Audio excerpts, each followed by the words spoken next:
Everybody's got to live someplace.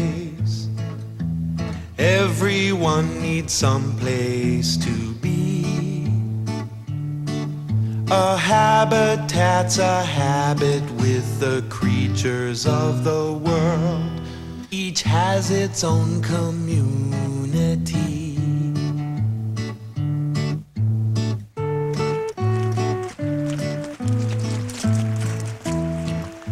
Hi, I'm Jim. Today my friends and I are exploring a habitat in the woods just a few miles outside our town. We're going to visit a woodland stream, and while we're exploring the stream, we're going to discover some very important things about water and nature. Okay, gang, what do you think? It looks like a river. That's too small to be a river. Well, maybe it's a little river. Well, I guess you could call it a little river, but something this small we usually call a stream. And when streams are even smaller than this, they're usually called creeks or brooks. Now, listen real carefully. You hear that sound? That's the sound the water makes when it rushes over the rocks. Some people say that's the sound of the stream talking. I wonder what it's saying. Well, I think it has a story to tell us, but we kind of have to figure it out from what we see. Now, we've got a pretty warm day today, so if you want to take your jackets off, you'll be more comfortable. Where does the stream come from, Jim? Good question. Does anybody know where the water comes from? I know. It comes from rain. Good answer, Natalie. The stream does get a lot of its water from rain or from snow during the winter. But it hasn't rained around here for a while, yet the water is rushing right along. Let's see if we can find out where else the stream gets water. Here, Leland, take this bucket of water, and let's walk up here a little way. Now pour the water onto the ground as if it were raining. Okay, now what's happened to the water? It's soaked right into the ground. Yep, a lot of rainwater soaks deep into the ground and stays there as soil moisture or drains into low areas. Then it comes out in stream beds like this one. But it does rain on streams and rivers. You're right. Some rainwater does fall directly into streams and rivers. And some rain falls on the ground and it just runs downhill and into the stream. And that's the first part of the stream story. Where do streams get their water? Where do streams get their water?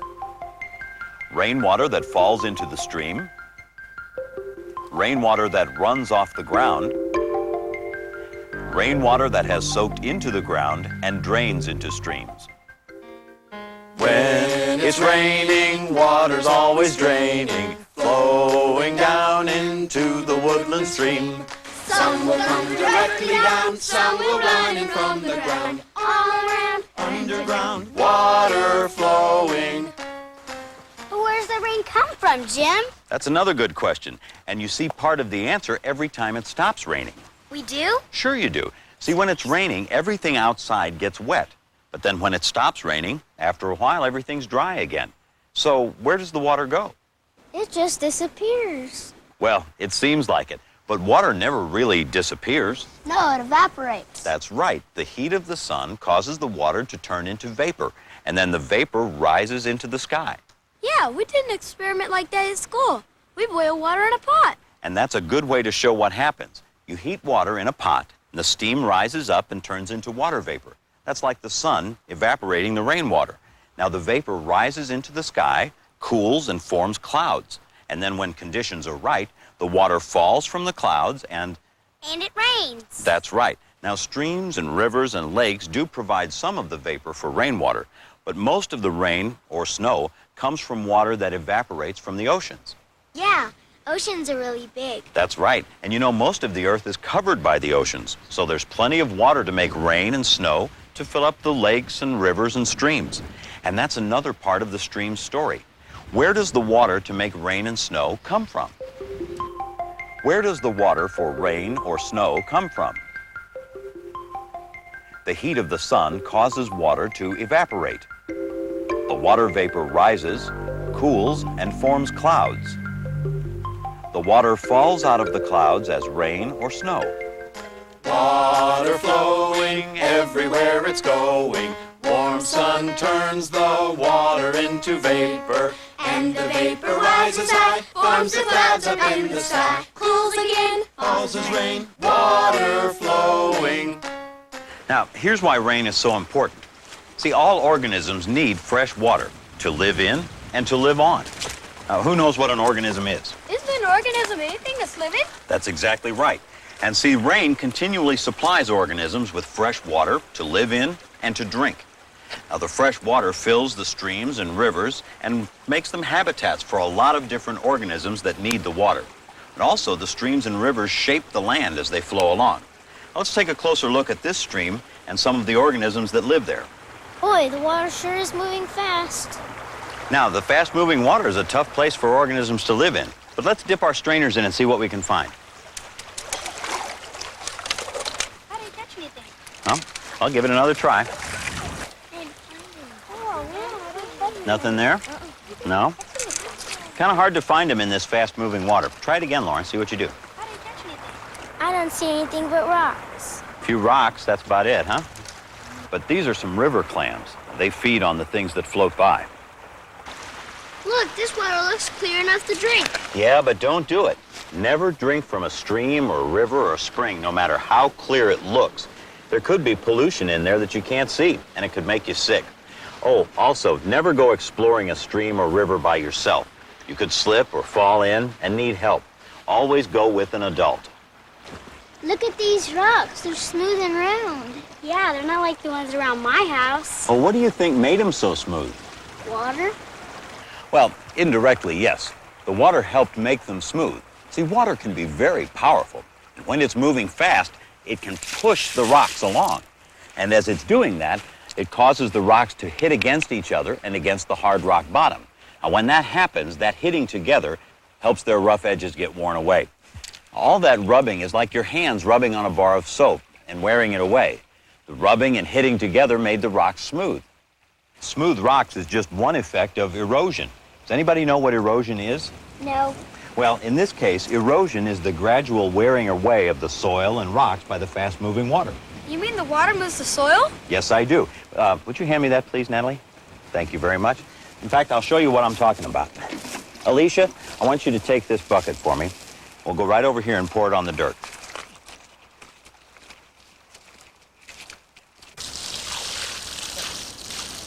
See how the water carries dirt and other things with it as it moves downhill, and it's making grooves in the soil. Well, water can do that on large surfaces too. Look around you. See how the water has changed the shape of the land. Well, look over there. See that steep bank? See how it slants down? The stream made it that shape. And look at those trees. The ground around their roots has been eroded, worn away. When the stream is moving very fast, it will wash away all the dirt until there's nothing left but rock. And up ahead, you can see how the stream has eroded the banks into a different shape. So erosion makes the stream curve back and forth. Yep, that's right. Wherever the stream can wash away the soil and move downhill, that's what it'll do. Now, sometimes erosion can cause problems for people. For example, if this stream were to keep eroding the banks in this direction... And pretty soon it would wash away that road over there. That's right. Or erode a farmer's field. Just wash away his crops. So the stream is always changing? That's right. The woodland stream habitat is always changing because of the erosion caused by the fast-moving water. Now, let's take a look at a slower-moving part of the stream. The stream is moving a lot slower here, and the water's a lot muddier. Well, when the water slows down, the bits and pieces of soil it's been carrying along with it settle to the bottom. Well, here, let's fill up the jar with water and I'll show you.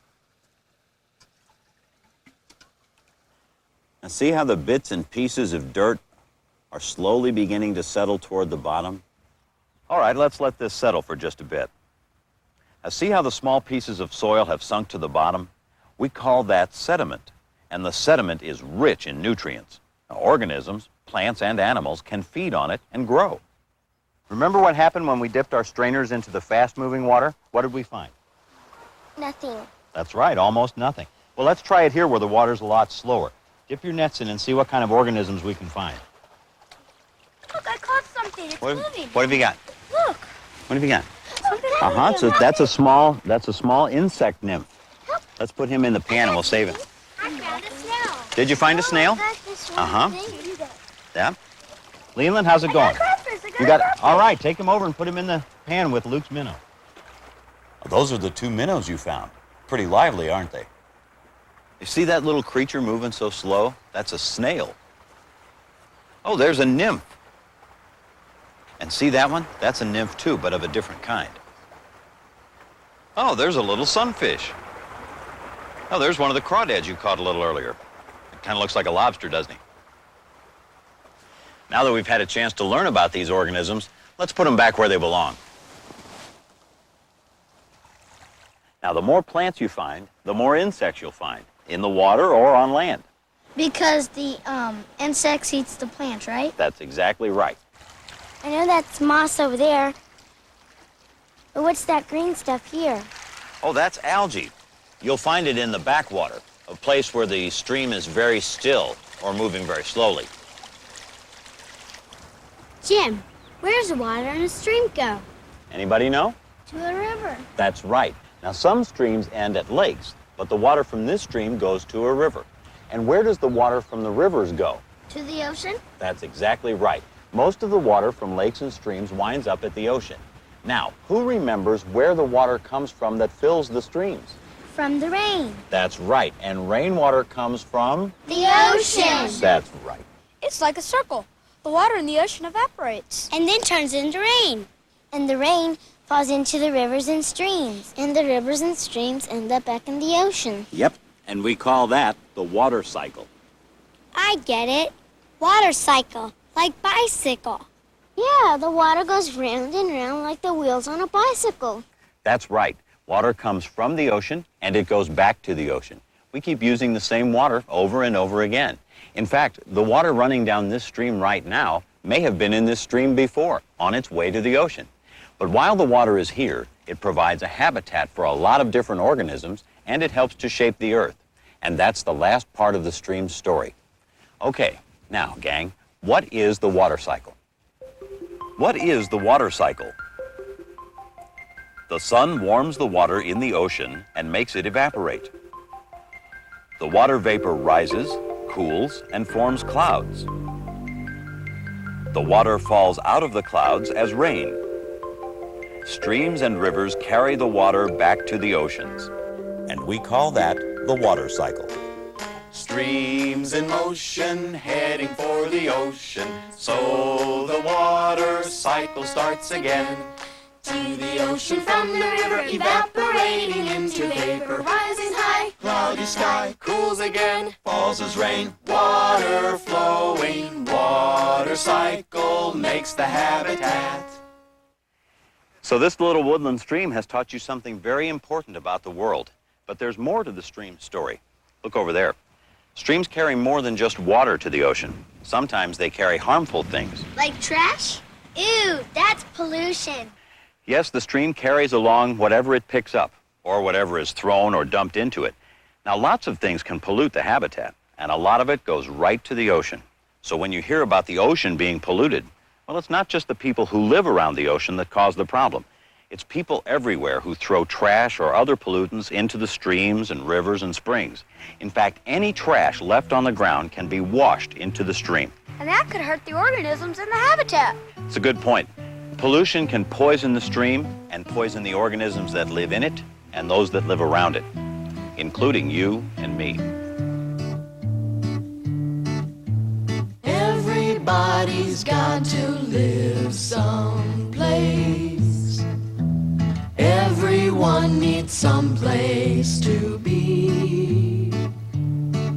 A habitat's a habit with the creatures of the world. Each has its own community.